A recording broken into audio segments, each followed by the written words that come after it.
Europe 1, bonjour. Le journal des sports.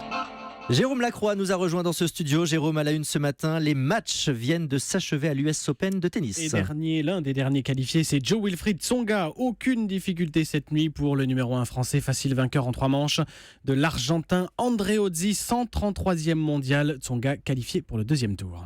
C'était un joueur que je connaissais pas du tout. C'était difficile de savoir à quoi m'attendre. Ce genre de match, c'est jamais évident, surtout sur les premiers tours, parce que les sensations sont pas forcément toujours au rendez-vous tout de suite.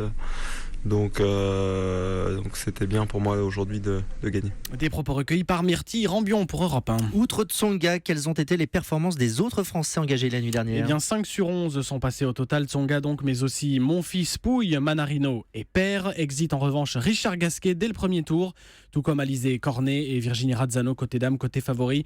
Qualification de Nadal et Djokovic, même si le Serbe a lâché un set. Le mot sport du jour. Jérôme. Rachat à Marseille, le foot change de tête et un petit peu de bannière aussi. Elle est étoilée ce matin. L'Américain Frank McCourt a été choisi par Margarita Louis-Dreyfus pour le rachat du club, patron notamment d'une société immobilière, une fortune estimée entre 3 et 4 milliards d'euros et peut-être jusqu'à 100 millions d'investissements chaque année lors des premières saisons. Bref, un projet ambitieux, de quoi donner le sourire au maire de Marseille, Jean-Claude Gaudin, qui hier s'est adressé à Frank McCourt dans des termes on ne peut plus directs. Il va falloir gagner. Il va falloir mettre des sous. Alors, puisque vous en avez, c'est ce que vous ferez. Voilà, en tout cas, c'est ce que nous vous demandons.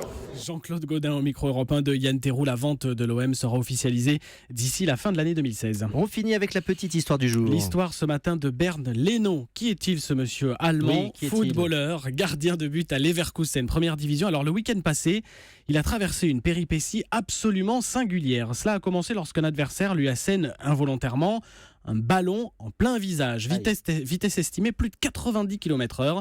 Alors sonné sur le moment, il reprend la partie mais se rend compte a posteriori qu'il a oublié toute une partie de cette rencontre, trou noir durant un quart d'heure. Alors s'il est resté sur le terrain, c'est parce qu'il était conscient et alerte. Toutefois, Jean-François Sherman, neurologue, prévient ce matin sur les dangers des commotions cérébrales. L'avenir, c'est des médecins qui regardent une vidéo, qui disent « là, c'est évident qu'il y a une commotion, il sort point à la ligne ». Et donc, en fait, l'histoire, c'est quand l'arbitre il dit au médecin « hop, vous venez voir », en même temps, il y a un médecin vidéo qui dit « attends, c'est évident, là, il y a une commotion, on ne parle même pas, on verra après ce qui va se passer dans 1 heure ou 2, mais quoi qu'il arrive, il sort du terrain celui-là ». Puis voilà, quoi. Comme ça, ni le joueur, ni les entraîneurs n'ont leur mot à dire sur le coup. Le neurologue Jean-François Sherman, joint pour Europe 1 par Victor Dolande. C'était le journal des sports de Jérôme Lacroix. Merci Jérôme.